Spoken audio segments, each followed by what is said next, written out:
Welcome, Earthlings! From the minds of Dylan Oltoft and Rob McNabb, we bring you Laughing on a Prayer!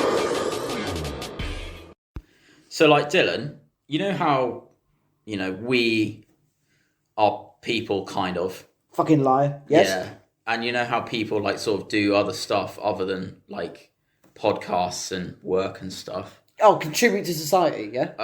Yeah. People do other stuff that they do for, how do you pronounce it? Do you pronounce it fun? Fun. Fun? Foon. Foon? Yeah? Is that how you do it? Yeah. People have, what is that phrase? Hobbies! Interests! Things like that. Something to distract you before you die. Yeah. Okay. Yeah, no, that's exactly what I have a couple of those, do you? I have a couple of those as well. Fuck it, let's do an episode. Yeah, let's do an episode. Ladies and gentlemen, I'm introducing this one. Welcome to Laughing on a Prayer. Yeah, you should probably open more, I feel. Okay, Hello there, everybody, and welcome to the next episode of Laughing on a Prayer. My name is Dylan Oltoft, and this is Rob McNabb. Oh, yeah. That fucking I apologise for my opening. It will not happen again. I had a lapse in judgment, and that fucking radio host, bullshit DJ, fucking tripod, fuck out. Yes, everybody, welcome to the next episode. Me and Rob are going to be talking about our hobbies, interests, what makes us tick, and even what makes us talk. What makes us ding and what makes us dong. We'll save our dongs for the porn episode. I'm going to rip off TikTok and I'm going to call it ding dong. That's got to be a thing. That's got to be like a gay meeting app. Some sort of discount grinder called Ding Dong. No, it's gonna be different. So you know how TikTok has stuff that people like? Ding Dong is gonna be stuff that people hate. So our podcasts. Yeah. We create an app that's just for our podcast. We're gonna stop calling it Laughing on a Prayer. We're gonna start calling it Ding Dong. I won't lie, that's probably a better name. Ding Dong. Hello, everybody, and welcome to Ding Dong. Ding Dong, the podcast's up. Which old podcast? The shitty podcast. Ding Dong, the podcast is now up.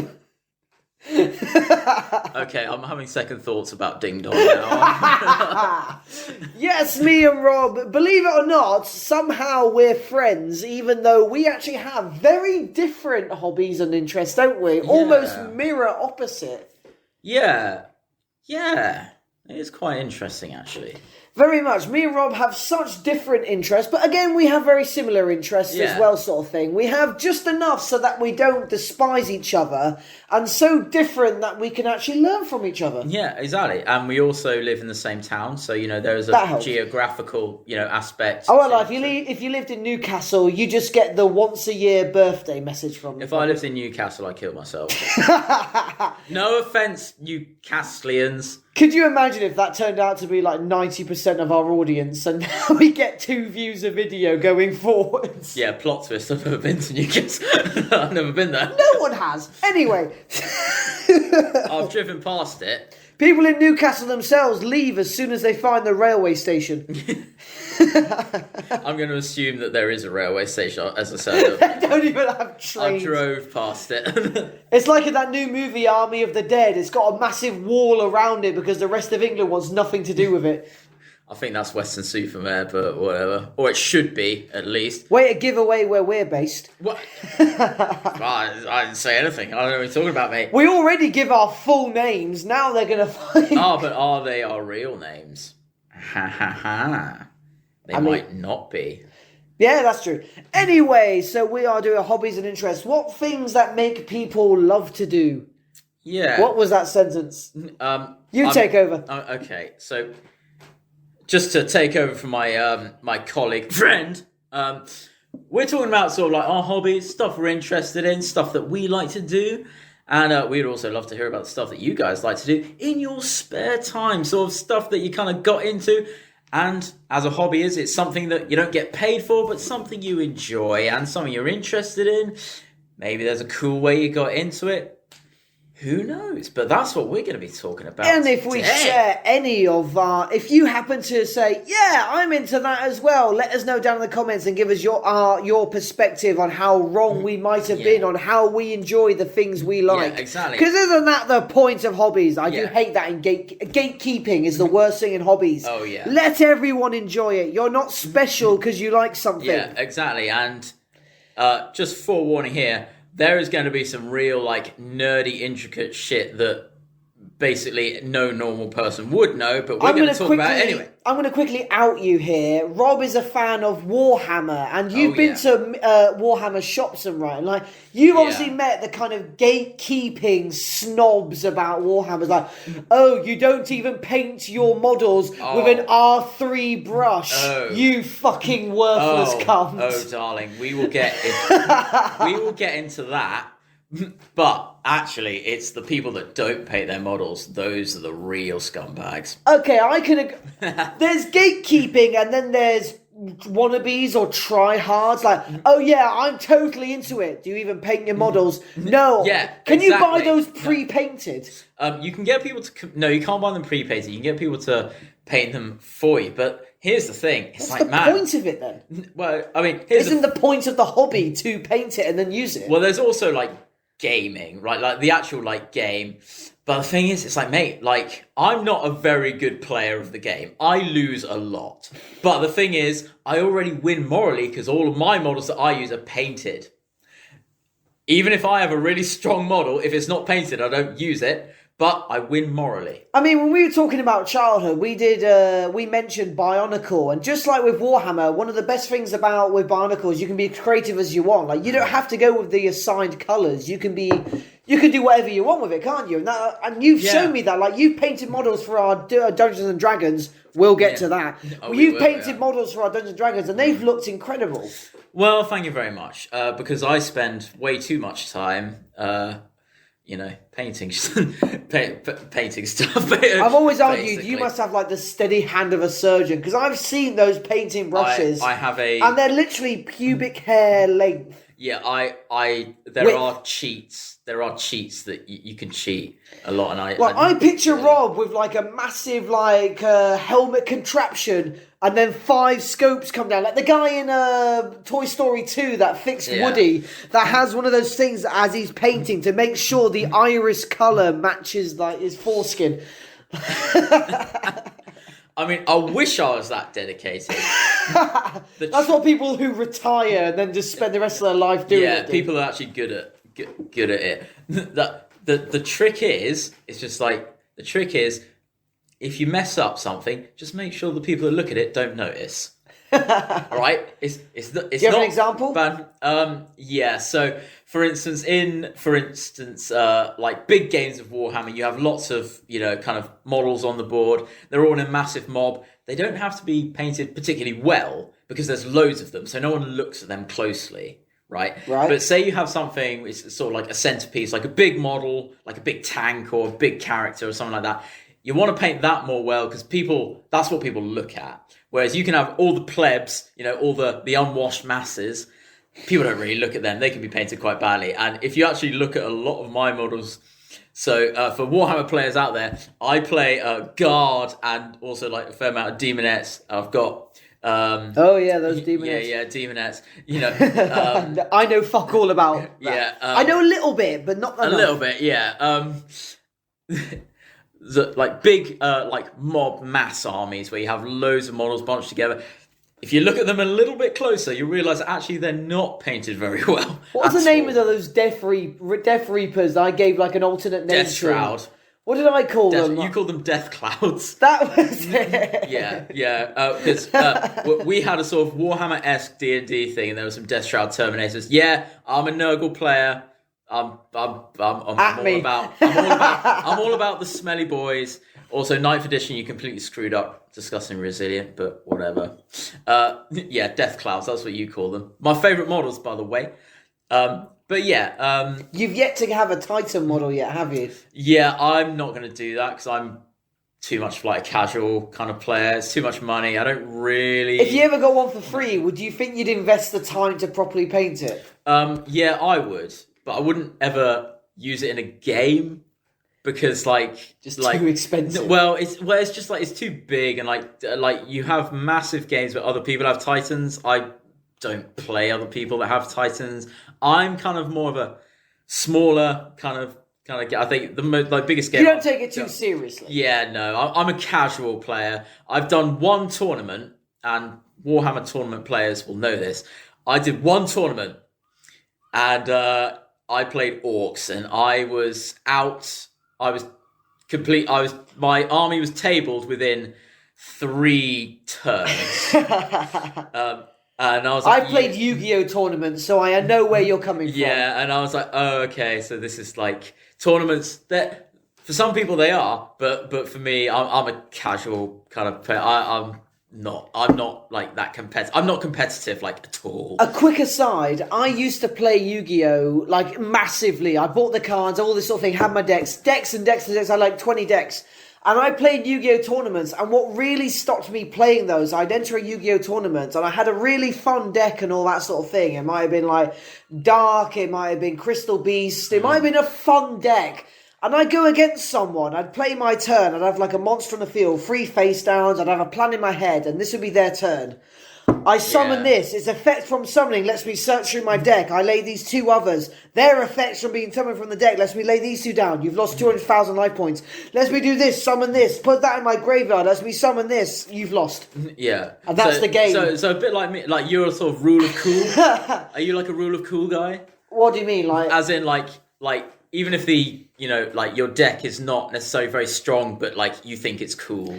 I like having a game that lasts a lot of turns, and you'd go against these people that would win in 1 turn. They'd have these cards, lets them get things from their deck, summon this and that, and they've won. Yeah. That's really boring to me. And they might think, oh, it's just strategy, you're just a noob. It's I actually kind of wanted to have fun. It's fun. Yeah, I think that's definitely for me. And that made me stop playing Yu-Gi-Oh! Because these people who had decks that were 1-turn wins. I'm like, that's just boring. Yeah, and some people like to do that, but I think if you're gonna fuck you, Synchros. If you're gonna play a game like that, you have to play against someone that also has a similar sort of level. Whereas for me, again, I went to a Warhammer tournament with Orcs. I was rule of cool. I was like, oh, this is fun. But then it's these people are actually trying to win. And I didn't know actually at the time, but the prizes, there was sort of cash prizes at the end. So people were actually really trying to win. I didn't think I guess it was that's fair. yeah. So it was I get that. But wait, do you have to pay an entry fee then?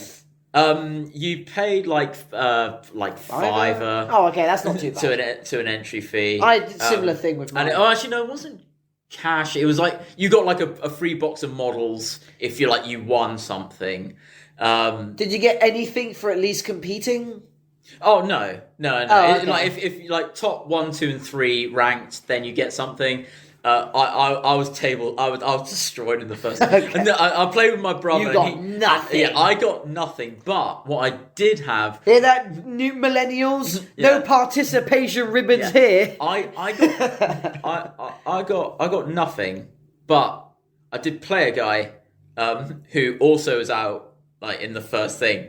And we just sort of found a table in the corner, and we sort of had a kind of fun little game, just a casual game. Because we're we're not going to win. These people are really serious. And I bet you had a much better time than those that were fighting to win. Yeah, I actually managed. These people stressing and then there's you actually having fun with your fucking hobby. I mean, to be fair, I managed to last an entire game, which was good. There's a sexual joke there. I won't make. Yeah, but I think sometimes. I suppose maybe it is with Yu-Gi-Oh! Because Yu-Gi-Oh! is about numbers, right? I assume. I don't really know life points, monsters, there's strategy in that, Do you want to explain Yu-Gi-Oh! A little bit more to people like me that don't really know the game, maybe? The sort of premise of it? I'll be as brief as I can be. You have life points where basically it's how much damage you can take before you lose. Standard these days is about 4,000. It used to be 8,000, but usually 4,000. You have monster cards. They can have between 1,000 and 3,000 attack points. Again, get a direct attack on that, you're usually about dead. There's spell and trap cards. Spell cards are used briefly. Sometimes they can equip onto monsters to make them stronger. Trap cards are used as sort of aha! is the best way I can describe it. It's like, Yeah. you're trying to do this, trap card, aha. Yeah. You're trying to attack, aha. Basically, in the So game... it's a bit like you've sort of got to deceive your enemy and all. Yeah, trap Your cards are opponent, meant to be even. used as part of a strategy to either Yeah. help yourself win or stop your opponents from you losing. Okay, yeah. So And- you gotta play the right card at the right time, sort of thing. Right card, right time, and again, spell cards, and there again, like I said before, there are certain decks that are made to use, because certain monsters have effects, like if they're summoned or played the right way, if they're destroyed the right way, or some cards can fusion together the right way, that eventually leads, once your opponent's life points to 0, you win. Yeah, okay. So That's Yu-Gi-Oh! it is sort of to do with numbers, isn't it? Numbers, yes. Yeah, Numbers are everything. Yeah. If your monster has enough attack points and his attack cannot be stopped, you pretty much win. Yeah, that's the same with Warhammer. So you have points in Warhammer. So like you have, say, a 2,000 point game. So different models, different units. They're worth a certain amount of points, and then so you build a list of the models that you have to 2,000 points. So it's sort of equal. And so, for instance, orcs, they're a big horde army. They're not worth that many points, but they make up with like their numbers. And then you have stuff like, so you have like more powerful units are worth more points. So it sort of balances the game. But I feel that, and maybe this is the same for Yu-Gi-Oh! Maybe, is that like, if you're really like trying to win, you're just kind of playing with numbers. And like if you're playing with numbers, then it's sort of like, why have the models, or like the cards? Maybe if like I guess I collected. maybe. I like to have like novelty decks that were themed around something like really cool, like darkness or what decks looks and, cool, right? I'm definitely that guy. Like I have like most of my armies, pretty much all of my armies are made up of models that I think look really cool, but are actually like quite crap. Would you say you have a hobby that maybe not Warhammer, a hobby that you are a little bit more of a Nazi about? Well, how do you mean? Like, well, like I said, I mean, like I the play people bolt that, action. like I so said, the there are people Nazis that, in there. like the other people, the people that play to win. Would you ever say you have a hobby that you're like that about? Oh no, not at all. I'm a rule of cool guy. Like, if it's cool, then that's cool for me. I never play to win, so I'm not competitive. I guess maybe in a way that that you could admit that you're a bit more of a snob about. I'm definitely. Because I imagine those top players are absolute gatekeeping, like elitist cunts. Well, not all the time. I am in no means trying to offend the Warhammer community, but obviously every hobby has their gatekeepers. Yeah, everyone has, the quote unquote that guy. Yes. That just plays. You don't use the number 4. They're called. Like... They're called. It's called whack. Win at all costs. I love that. But I mean, the thing is, I think it really depends. I mean, I'm a very casual player of I play Warhammer, I play Bolt Action, which is like World War II Warhammer, basically, like Bolt Action players, you know what I'm talking about. But the thing is, you can skip a rule. Well, I meant sort of in any other hobby. Like, if you met someone that says they're into guns, but they can't even know the difference between a magazine and a clip and all that sort of thing. I mean, the thing is, we'll get onto guns in a bit, but I think.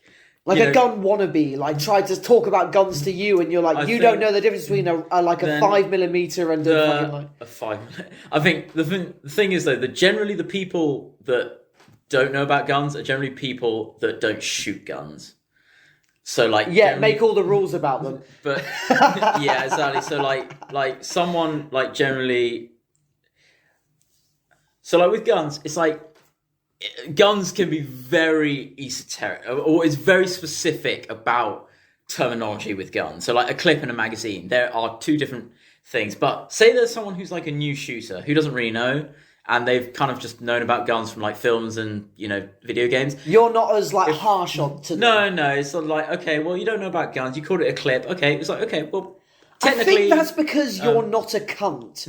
You approach that in a way let me teach you the difference. Yeah. Whereas a cunt is you're a fucking idiot. Oh, you don't know the difference in a magazine. And it's yeah. I think it's because we're not assholes. Yeah. It's not a crime not to know something. I've been shooting since I was 8, 9. A bit of background so people don't think you're a gang member. No, I'm not. I'm not a gang member. No, but I grew up on a farm. I've been around guns my whole life. Everyone in the members is packing round here. Like who? Farmers. And Farmers' mums. Yeah, I've grown up around guns. I'm a shooter. I'd like to shoot more than I do. But one thing that and I think the sort of gun community gets this kind of, and it is perpetrated by some bad people, that there is this, like you said, this kind of gatekeeping thing. But sometimes someone who's new to guns, who's never shot a gun, they'll call a magazine a clip or something like that. And you're like, you can't really blame them. They don't know any better. So you're like, okay, look, man, like, so technically, like, this isn't a clip. This is a magazine. There's different, and then you just give them that little bit of knowledge, and then they can learn a bit more and stuff like that. So the gun community is more encouraging of people learning about, like, certainly in the UK, especially because we don't have a real big gun community in the UK. But the rifle club that I shoot I was going to with, say or it's used more to shoot club with, based than that. Yeah. You have to be part of a club really to shoot properly. We did days where you could just bring your friends along, who maybe was interested or wanted to shoot guns or something like that, and everyone is just stoked about showing off their guns and about, like, it's like, oh yeah, and people are like interested in stuff. I was like, oh yeah, well, this gun is from this is what it shoots. Do you want to have a go? Because we want to get, like, we're very inclusive, and the thing is that kind of, and I'm not going to get into politics at all, but it has to be said, in the media, people who like guns are kind of painted in a bad light. But actually, we're kind of we're all cut from the same cloth. We're not to get, like you said, no politics, but maybe certain brethren across the sea perpetuate a more negative light. Yeah, sometimes, yeah. And in the media as well, like, people that own guns are kind of painted in a negative light. And like, we're not like that. We're just normal people. And we love, and the thing is, I want to say this story right now. Is that, where's a bit of time, but we, club I shot with, we had days where you could just bring along friends, and they This is like a clay pigeon shooting? Or? No, this was rifle shooting. Okay. So you can get cool guns, and it was cool sort of rifles. You get, sort of like 308, sort of like sniper rifles, AR-15 platform Bit of rifles. context, a 308, what sort of round is that shooting? So it's a 7.62. It's a 308. So it's a hunting round essentially, but the military use it as well. What sort of millimeter is the round? 7.62 millimeter. Okay.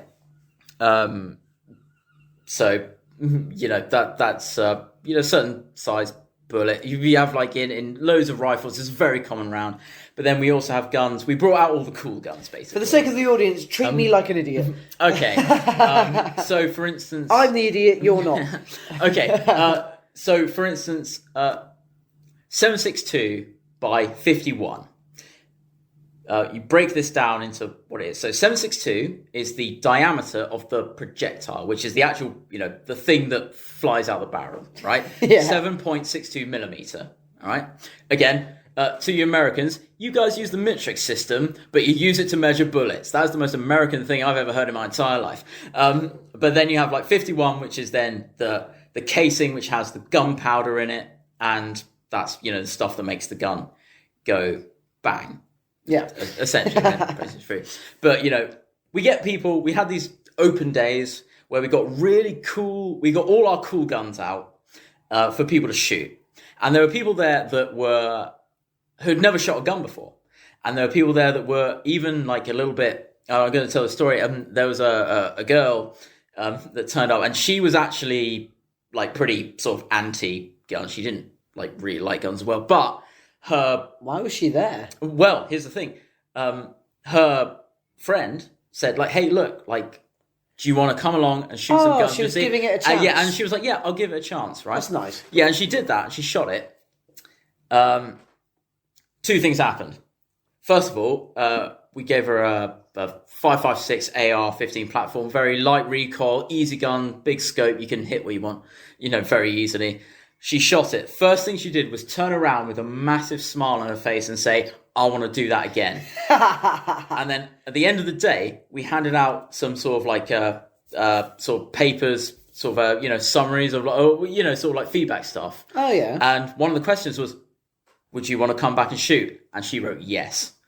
And that's the thing. It's like, we want to include people. And it's like you try it. And at first, she was kind of scared of guns. But then at the end of the day, she was like, I actually found that fun, and it was safe, and I would do it again. And that's through understanding and education do you grow. Yeah, so, and I found that really heartwarming. That's a story I love to tell. That's really nice. I love to tell. Because it wasn't like she had a problem with guns and then you were all assholes to her, trying to make her feel bad for how she feels. You were like, you put a gun around, you let her feel it for herself, and you were just like, how was that? And she was just like, and that was also nice. We respected her for giving it a chance. Because, again, not trying to go into politics, but some people, if they don't like something, they just won't try it. But if you go into something you don't think you'll like, but try it anyway, like, respect, man. Sort of like someone who only eats McDonald's and goes to, like, a buffet and, like, where are the chicken nuggets? It's like, try something new, you might change your opinion. And let's bring back changing your mind on something when presented with new information. Oh, yeah, absolutely, man. It doesn't make you weak. It actually makes you stronger. Yeah, and I can actually say this to you. When we first met in, first year at uni, which was, 2013? Fucking maybe. Was it 2013? Like, we'll go on to your thing. You're a massive anime fan. Oh. All right. And nerdily so. Yeah, and I will say that, like, you're a massive anime fan. And when I first met you, I wasn't an anime fan, like, at all. But then you talked so enthusiastically about it that I started checking stuff out. Oh, you got into Miyazaki films, didn't you? Yeah, like I Studio did. Ghibli. I started watching Attack on Titan as well. Like, you got me, because, like, it was your enthusiasm that made me want to check out, like, that stuff that I didn't think I would like, man. So anyway, let's go on to you, right? Anime is a passion of yours. I would say, okay, let's start with this at in the age of old. My first anime, if I'm being honest, and okay, I'm going to quickly say this. People say, oh, so you like that cartoon. The reason, goes without saying, animation is anything that is drawn to create a sort of computer-generated visual thing. All animation is cartoon. The reason people say don't call anime cartoon is purely because of cultural reasons, and then there's also the comparison of effort. Like, for example, the people that made Dexter's Laboratory, Ed, Ed and Eddie, great shows, but when you compare that to Studio Ghibli and you say, oh, it's all just cartoon, it's all the same, it's the exact same as comparing a finger painting to the Mona Lisa. It's technically art, in the same way it's animation, but it's incredibly insulting to the skill, passion, effort, and everything else that went into the original thing. Certainly a difference. That's why people who like anime don't like it being called cartoon, because there's an entire breadth of history, culture, and skill behind it that is not put into cartoons. And I think also, isn't anime sort of specific to, like, Japanese animation? There is a lot of Korea, in a lot of Eastern Asia. There is a lot of, like, there's Korean anime. There's a lot of, all across a lot of Asian natures. There's even Vietnamese animations that are very similar and reminiscent. But yes, Japan itself is basically the grandfather of anime. There's so much that's inspired. Like, a lot of Western animation has actually been insanely inspired these days from Japanese anime. Going forward, the first anime I ever came across was Dragon Ball. Not Z. Dragon Ball came before Z.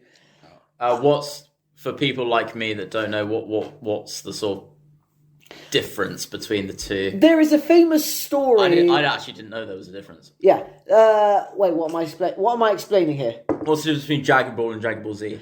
Dragon Ball, basically, the story comes from the famous story Journey to the West, which has been adapted into many different archetypes, even based around the old samurai general Hideyoshi Ikenamashu, which took over Lord Obunaga in the Edo period of feudal Japan. But I'll get into that in a while. Good God, I could not repeat that I could not repeat those names if there was a gun to my head. I am a massive... No, it's okay. It's okay. This is what this podcast is about. This is what this episode is about, man. Carry on. I will quickly admit I am a weeb. I'm not proud of it. I am a weeb. I would love to live in Japan. I mean, to be fair though, it's like you just repeated those names. That's impressive. It's because we've done a history episode, and I am a lover of history, and I've learned so many histories. Was never taught Japanese history in school, so I went out of my way to learn about it. Inspired, I'll admit this, inspired from the Tom Cruise movie The Last Samurai. I fell in love with the culture. But that's the thing, is like that's a hobby, something that inherently you don't get paid for, but you enjoy, and that's what we're talking about here, man. But yes, Dragon Ball was inspired from the idea of Journey to the West, based off the idea of the Monkey King that came to the West and was like basically, but it's basically East meets West. That's the whole point of it. So Dragon Ball is based on the young boy Goku, Son Goku, who basically was discovered living in the woods by himself I won't go into the fucking too much.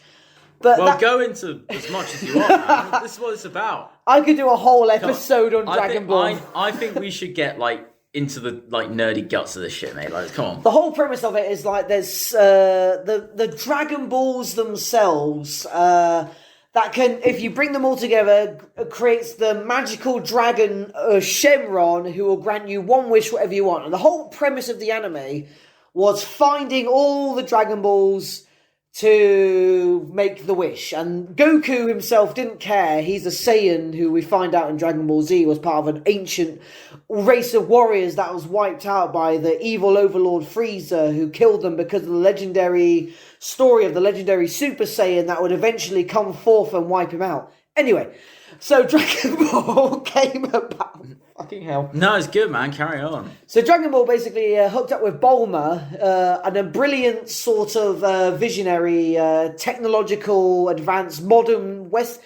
I'd say in a way she represented the Western world, because that was the whole point of the culture difference between the East and the West. How she had all this advanced technology that Goku wasn't familiar with, but I'm going more into interpretational than what the show was actually saying. Basically, he hooked up with her, and not in that way, because he was like 5 years old. Linked up. I will say this, there's a weird amount of pre-pubescent nudity that is just, it's played for comedy, but if you watch it now, you're like, it's in the same way you just go, oh, Japan. I mean, to be fair, there's a lot of cultural differences between East and the West in terms of maybe like age of consent. I mean, it's almost like, I mean, like you talked about like history, like there's been feudal Japan, and then the rest of the world that was actually sort of industrializing, and then that's because Japan was actually isolated from the world. Yeah. Japan was isolated, and I believe it was America that came along and ended that isolation. And Japan was really sort of reluctant to end their isolation from the rest of the world. They were pretty much happy to go, nah, fuck off, we're fine. yeah, feudal Japan versus the industrial sort of the rest of the world. I mean, like you said, it's sort of linked to The Last Samurai, about that. There were samurai, that's the thing, there were samurai that adopted the West, the world moving onward, because the samurai themselves were considered masters of warfare and all that sort of thing. But as warfare was evolving, through gunpowder, through firearms, even samurai used guns. There were samurai that used absolutely. Guns. Lord Nobunaga and Masamune Date were their linchpins in samurai adopting Western firearm warfare as a product of realising, but again, that was in the early stages when rifles first came about, and they took 5 minutes to reload. And then also, so they weren't at their best point. So amazingly, how they strategized it, because mainly a lot of samurais were on horses. So they'd have different lines of gunmen. So they'd have a first line of gunmen, and a few feet back, the second line. So while the first line is recharging, the second line behind them would fire their shots, and by the time the third line had fired, the first line had managed to fire again. They weren't stupid. It was like Napoleonic, linear warfare. Oh, absolutely. Again, and then you have people like Saigo, who was just like, no, I don't really fancy guns. I'm like, he was full on hardcore, like Bushido. I mean, all the samurai were, but some of them were a little bit more, Well, I think that's what happens. Willing to use firearms versus their swords and stuff. I'd say that happens in every culture in the world. There is always the old that are invoking the traditions, and there's always the new that want to adopt the new and want to move forwards. So there's always going to be that sort of mix in every culture of moving on to the future, but remembering to honour the past. Yeah, and that's what creates the conflict. Yeah, and even in World War II, you know, Bushido was still a massive thing for the Japanese. Because they would still do their charges, even into gunfire. Into, you know, like automatic gunfire. And they wouldn't surrender, hence why it took 2 atomic bombs. As well, you know, they committed, you know, seppuku. Yeah, seppuku. And harakiri. Harakiri was more ceremonial. There's a difference, I believe. Yes. Though. Seppuku is more a way of preserving your own honour from not allowing yourself to be... dishonoured in any way. Because if you lose... a way to preserve your honour and in a way still die in combat, which is oddly enough very reminiscent of a lot of Nord believings of dying in combat and getting to go to Valhalla. And harakiri is more ceremonial. It's a figure of authority relinquishing and acknowledging their own defeat and allowing their own head to be cut off by those they've relinquished to. Correct me if I'm wrong, because I cheated a little bit and watched a couple of YouTube videos. Okay. That I believe this might be wrong, but I think it was like So first of all, where this came from, this self, you know, suicide. Yeah. Came from there was a battle, or a big battle in Japan. There was a siege, and then one of the generals said to another general, "Hey, look, if you kill yourself, then I'll let all your people go." And then he killed himself. Yes. In order to, yeah. Okay, that's right. No, that's accurate, yes. Yeah, and then I believe that harakiri is sort of different. Like, you have to, like, take a bath, and then you have one meal of, like, fish and rice, and then you have a shot of sake. And you dress in a white robe. And then you dress in a white, and then you kill yourself. Like you said, it's more ceremonial. And there is a difference. You still disembowel yourself, but someone has to cut off your head. Yeah, and the last thing, I think this... correct me if I'm wrong. I think this is right. I learned this off YouTube, so it might well be wrong.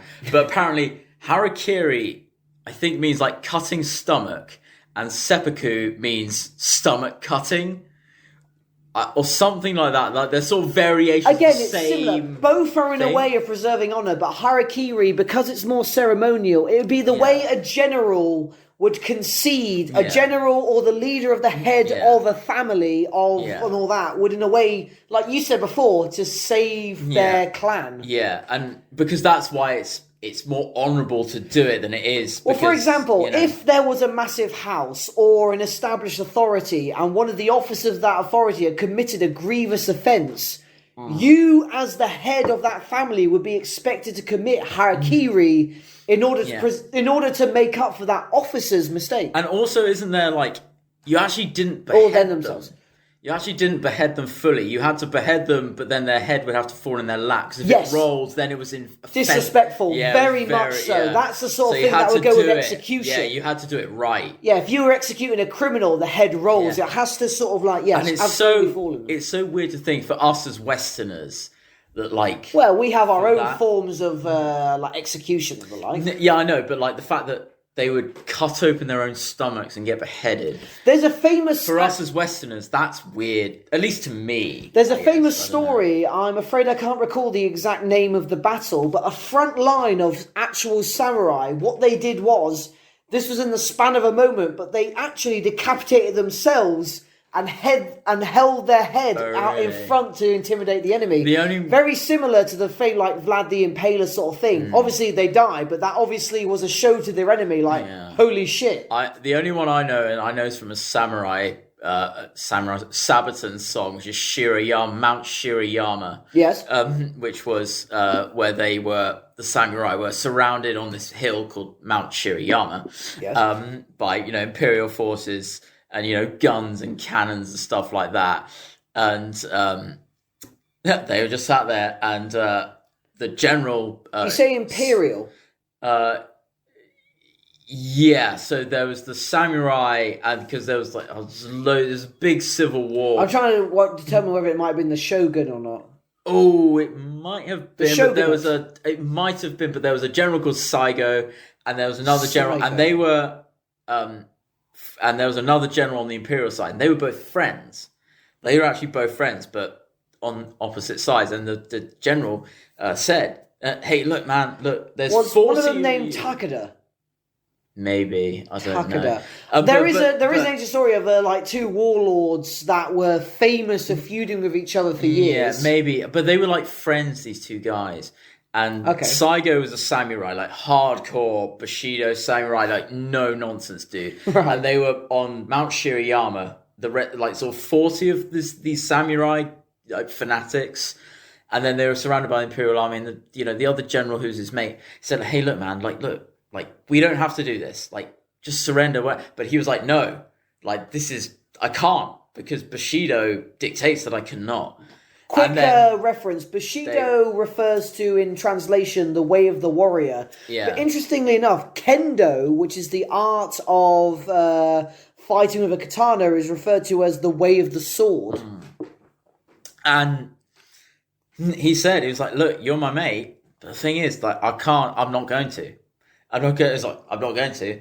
So, we're going to be on this hill, and well, whatever happens, like fucking." And they were all killed in the end. But Saigo was he committed seppuku, harakiri, one of the two. If he was already defeated, I imagine it would have been harakiri. But he wasn't defeated. They stayed on the hill, and then his head. Seppuku is usually more common if you'd say being captured, or if you'd already lost. Oh, it was harakiri then, because he refused to be captured. It would have been harakiri. Yeah. Although that is usually done by the opposing, the victor of the opposing army.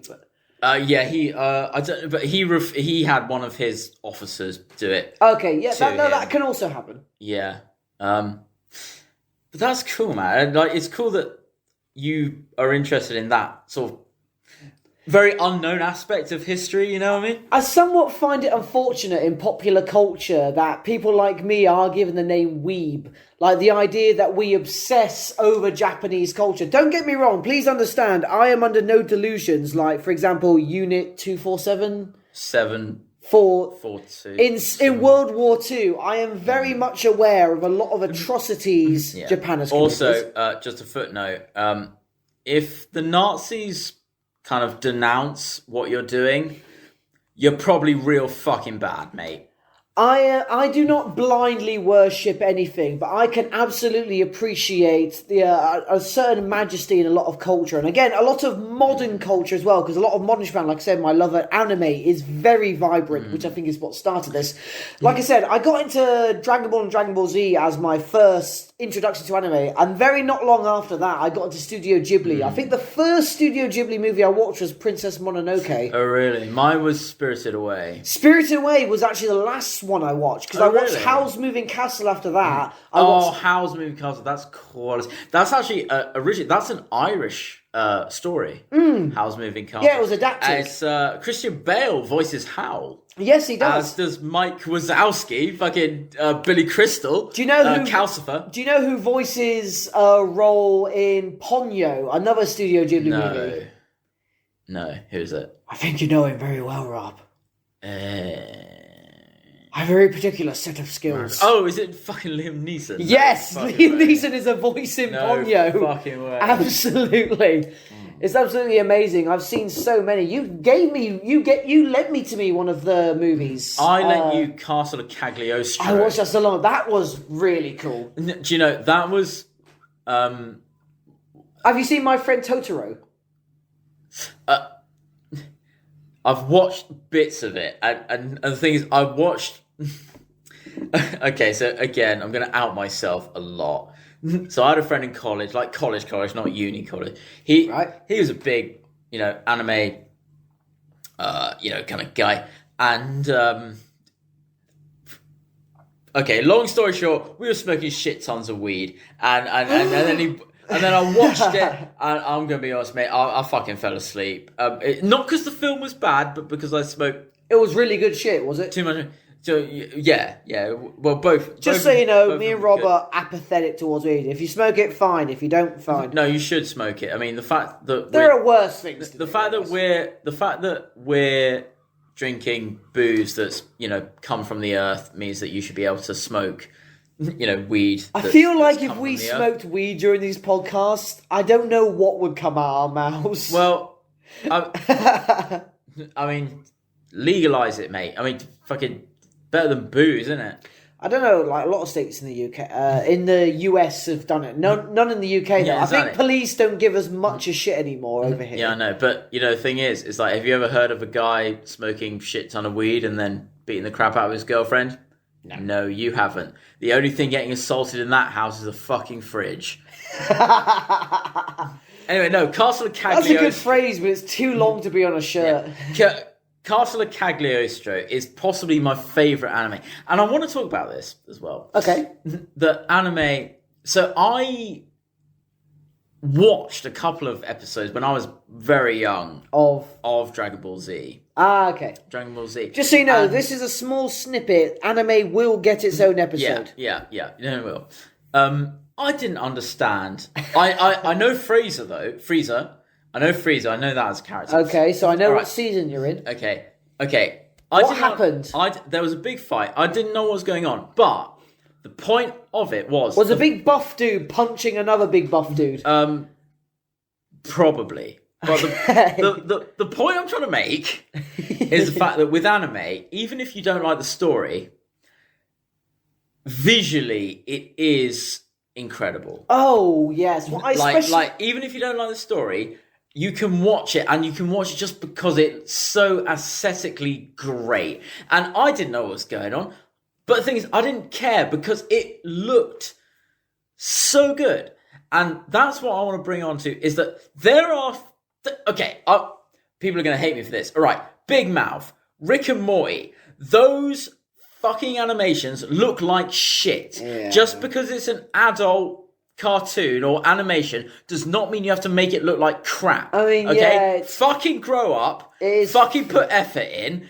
If you can't do that, then fuck off. Right, the fact that Dragon Ball Z managed to do that in the fucking 90s means that you have no excuse. Get to fuck your funnies. It is funny, the writing's funny, but if you can't afford good animation, maybe just do it live action. Also, I'm not saying I want Big Mouth to be live action. No, that would not work. Also, it's like, what? Is it a conscious choice that you made it look really awful? Because if it is, then I'm just going to assume that, you probably don't have a contact number in your phone under the name of I think Father. This goes back to what I said earlier about the difference between anime and cartoon. Yeah. Because the cartoons I referenced were Western based. It's like are you really going to, compare Spirited Away to BoJack Horseman? I mean, I like that show myself, but no, the animation... But like, aesthetically, no, you're not. I think that's because a lot of Studio Ghibli, they make paintings and anime over that. And I find that such an amazing technique. Like, they genuinely make actual paintings. Like, if you pause and you look at it, like, that it's behind art. The characters is... Yes, it's art. They painted that. Yeah, it's art. It truly is. Even Disney back in the day would actually like hand drawn animations when they did those and all that all the time. A lot of those look beautiful. We're talking about sort of our hobbies and stuff, but the thing is, just because it's like adult doesn't mean it doesn't have to be beautiful. Like, come on, guys. A bit like painting Warhammer models. The older you get, the better you get at painting. You can paint better models. The older you get, the better you get shooting. You can shoot better. You can find nicer guns. You can, get better. It's like, come on. Like, I think some of the animes I got more obsessed with as I became a teenager. One was Bleach. That was very samurai based. One was Death Note. I became probably unhealthily obsessed with. That's a massive pop culture thing, isn't it? I became very unhealthily obsessed with Death Note. And it sort of spiraled from that. I never got into Naruto, to be honest. It looked like shit. But there was a website I was a part of, and I actually started to get into the habit of, there was a massive list from A to Z, and sometimes I would just scroll down the list, and at random, I'd be like, that one. And I'd watch it. And don't get me wrong, I came across some bad animes, but I also came across some really good ones I'm really glad I watched. I've got one. Right?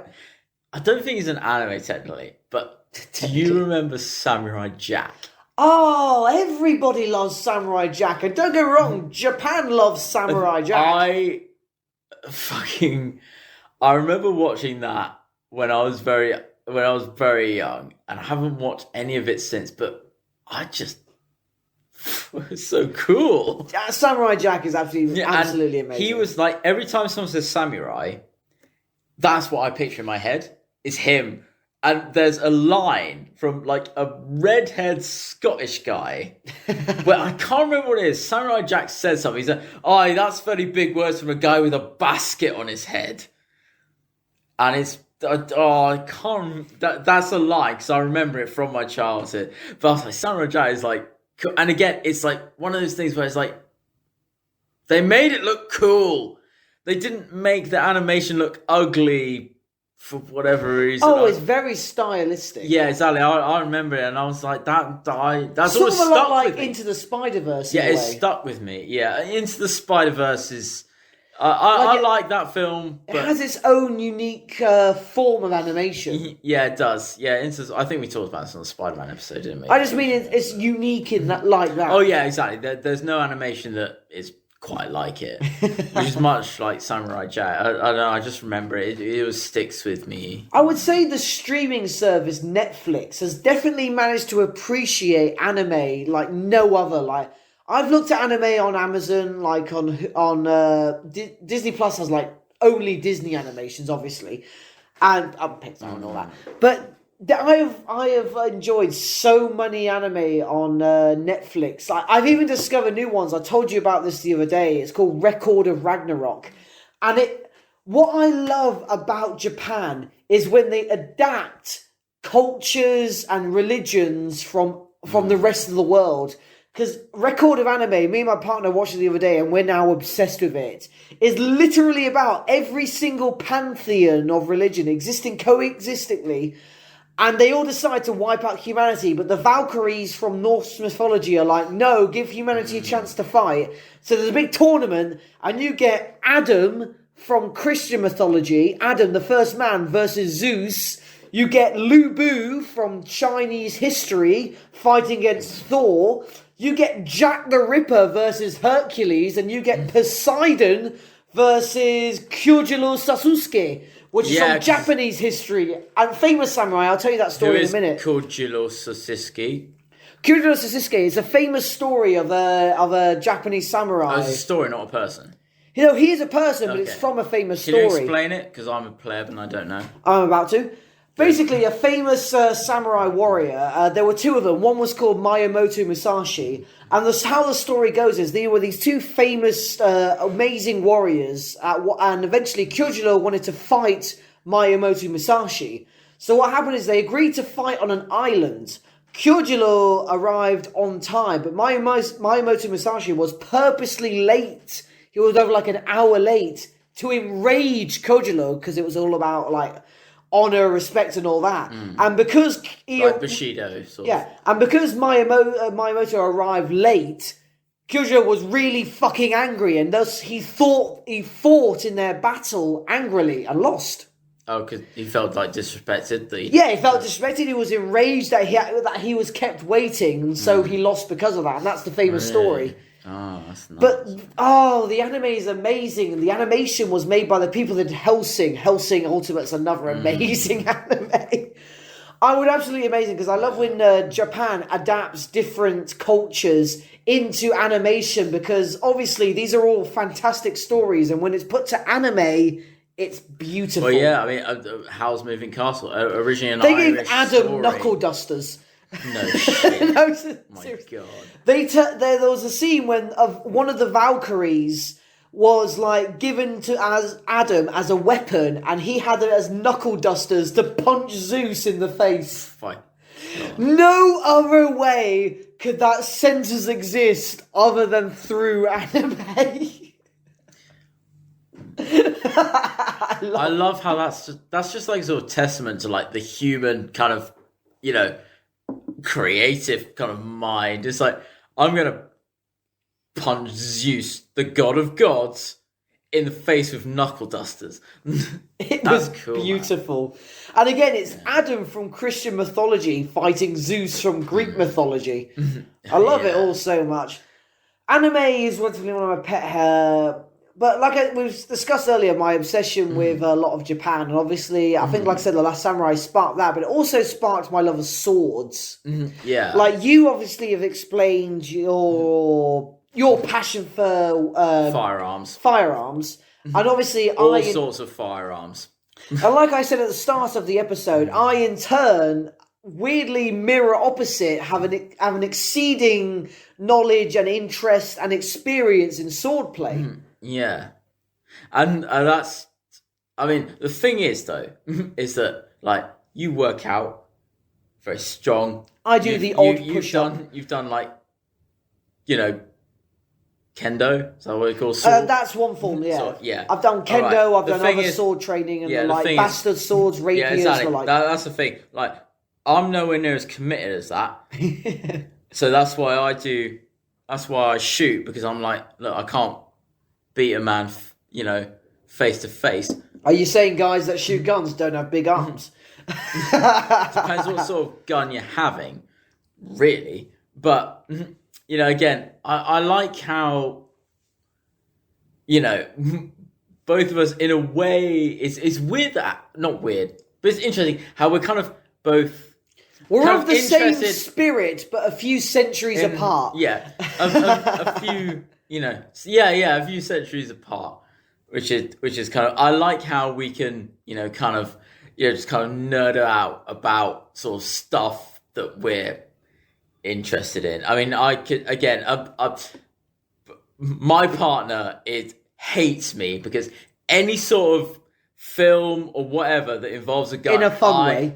Yeah. Any sort of film, TV series that involves guns, she hates me because I will point stupid shit out. I have pointed out the difference in firing pins in one film that shouldn't be there. That is how bad, that is how much of a problem I've been very similar. Like, for example, we've mentioned on the podcast, you're a fan of the Mummy movies, right? Yes, I am. It pisses me off to no end that Japanese Psy are in The Mummy Returns. Like, with me and my partner sat down to watch that, it would piss me, and she tries to justify, like, well, Japan existed at the same time as Egypt and all that. Maybe it's made its way over there. No!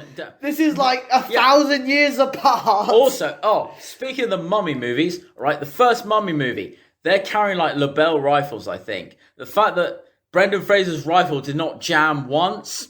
He was in the French Foreign Legion. Yeah, he was. They had Lebel rifles. And they're not exactly amateurs. No, they're not. They're hardcore guys. But I believe, this might be wrong, but I believe in the beginning when he's having that big gunfight, he has a Lebel rifle, which was notorious for being really shit, and it didn't jam once. That is how nerdy I get. Do you think that is how annoying I am? The French Foreign Legion would have never bobothered using that kind of firearm then? Well, they didn't have any choice. Because actually, what year did the Mummy take place in? 1923. But the thing is, 1921. Oh, really? But the thing is, the Lebel rifle, and this, we're going to talk about the French here. The Lebel rifle, right, was the first standard issue rifle that used smokeless powder, which was actually the modern day gunpowder today. So this was like the assault rifle of the day. This was the biggest high-tech gun. Quick thing, because this is a popular thing in America specifically. The difference between like an assault rifle, like people see an automatic gun and they call it an assault rifle. Do you want to quickly distinct what is an assault rifle? So, as far as it is right now, because there is a certain man by the name of Chipman who is potentially going to be the next, head of the ATF, but that's for you Yanks to deal with, and I hope stay strong, lads. But an assault rifle, I believe, as it is now, is a rifle with a detachable magazine. That is semi-automatic. That has some sort of, Oh, God. Yeah, semi-automatic detachable magazine. Yes. However, I think this has been different is the fact that it's has select fire. The technical term is select fire. So select fire is an AR-15, which, by the way, AR does not stand for assault rifle. It stands for arm light rifle. That's the company that makes that platform of rifle from Eugene Stoner. All right. So assault rifle it has select fire, which select fire means that it can either be semi-automatic. Semi-automatic means that you pull the trigger once, it goes bang. You pull the trigger again, it goes bang. Select fire means that you switch it over, you pull the trigger, and then it carries on going bang until you run out of ammunition. That is the specifics right now, as of this podcast, of an assault rifle. Right. All right. An AR-15 is semi-automatic only. Therefore, is a modern-day sporting rifle. It's a .22 caliber projectile, very small, but it's got a lot of powder behind it. All right. An AR-15 is not, by legal definition, as of this podcast, an assault rifle. But does it bother you that terminology can change? Yes, it does. It does, because people are like, oh, look, it's black and plastic. It's scary looking. Hashtag Black Rifles Matter. Do you have a quick opinion on the idea of making guns through like plastic, like a 3D printer and all that? Well, you can do, but the thing is like guns still have to contain an explosion, a powerful explosion within themselves. So actually, can't they be pressure based? Yeah, they can. But the thing is, you still have to have a barrel that's steel. The receiver that receives the magazine and the ammunition, that still needs to be strong enough to contain an explosion. Of a bullet being fired, right? Right. Kind of hard to do because, it's just kind of hard to do. So you'd never get like an automatic plastic rifle? I mean, you could do, but I'm not going to fire it because that could explode in your face at any time. And the thing is, like, you can do it, but like, do you really want to kind of risk that kind of thing? I won't lie, I won't want to use a plastic sword, I won't lie. Yeah, exactly. So why would you use a plastic I don't care how gun? Big the claymore is, it's not going to Yeah, exactly. If it's plastic, you're going to get hurt. That being said, like plastic and rubber rounds, you and me have both seen a lot of anti-riot sort of stuff, like especially those big ones that I have on the outside of embassies. I'm not sure what they're called. Oh yeah, they have fire like 200 like rubber balls at like the speed like of a light. Massive like shotgun. sort of like rock salt. Yeah, it's rock. Yeah, but it's worse than rock salt. Like that shit. That shit will fuck you up. Oh yeah, because we've seen. I don't know about you, but I've seen it on Jackass. Like Johnny Knoxville and that was willingly shot with that sort of shit. And that's the thing, though. The thing is that it's less than lethal. But the thing is, like, if one of those balls hits you in the teeth, it's going right in your throat. It's going to fuck you up. I was also thinking, can it cover, like, internal injuries? Well, it depends how close you are. I mean, to be fair, it is meant to be, like, riot stuff. So if you're rioting, you're kind of bringing it on yourself. Yeah. Like, you're lucky they're leaving you alive. Yeah. But again, in America, and I was incredibly disappointed to hear this. Apparently, you can't buy a fully automatic belt-fed machine gun from Walmart. Because in America, would something like that be heavy as fuck? Well, it would be, but you belt-fed? can't buy it anyway because there's a 1986. So any machine gun that you buy in America has to have been made before 1986. You can't buy a brand new machine gun in America. I was very disappointed. And also, even if you did, they would cost like $30,000. I'm like, mate, I fucking didn't have that money. I'm thinking of belt fed, and I'm immediately thinking of those sort of automatics you have on helicopters with the rounds. Like an MG34. With the rounds that are like 5 centimetres long and shit like that. Oh yeah, you can do that. Like just machine guns. Like the helicopter from the Matrix. Yeah. I thought this was America. Come on, man. You've disappointed me.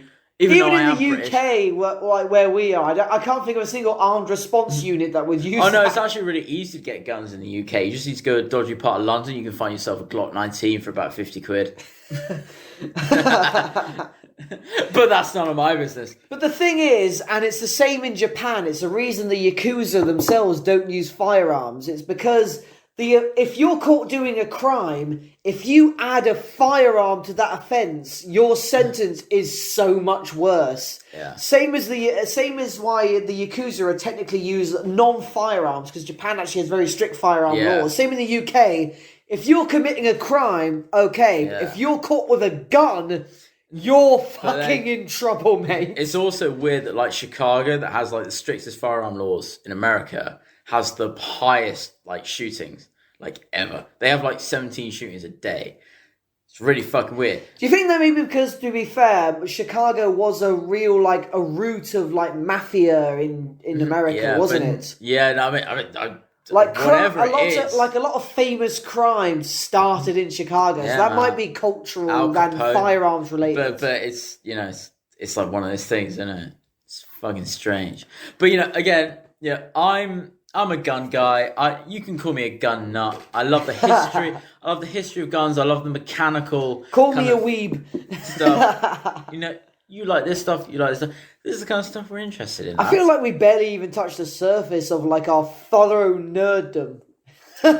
Yeah, I mean, I think we can definitely do a D&D episode. Oh, absolutely. If you've enjoyed this episode of us doing our hobbies, talking about them, please let us know, because we can do a follow-up episode if you have enjoyed this. Yes, we can. We will do a D&D episode. I feel like that will be mainly us talking about the absolute fucking fuckery we got through doing all that shit. Oh, okay. The anecdotes and stories. You're really going to say the word we. Okay. Part of the shit, part of the crew. Don't even act like, because you and he who shall not be named did plenty of heinous shit by yourselves. What? Yeah, but when I did it was cute. Hey, did I or did I not refuse sex from a succubus? Yes, you did. Yes, I did. However, I created a ghost Pokemon that became in my sword because I snorted demon dust. Yes, you sorted some booger sugar. Sorry, we're getting into something else. All right, ladies and gentlemen, this is what we've been talking about the weird shit that we're... Let us know your weird hobbies in the comments. If you love anime, if you love guns, let us know down below. If you love Warhammer, also tell me which one it is, because, that will very much just depend on our response. Pretty much no one plays Vampire anymore, do they? I don't... Oh, yeah, we should probably mention you do 40k, don't you? Yeah, I do 40k. Right. Yeah, 40k. I mean, if you do Vampire, then I don't really know. Good for you, because, like, you do you. All right? So, ladies, gentlemen, boys and girls, and everyone in between, you have been listening to... Laughing on a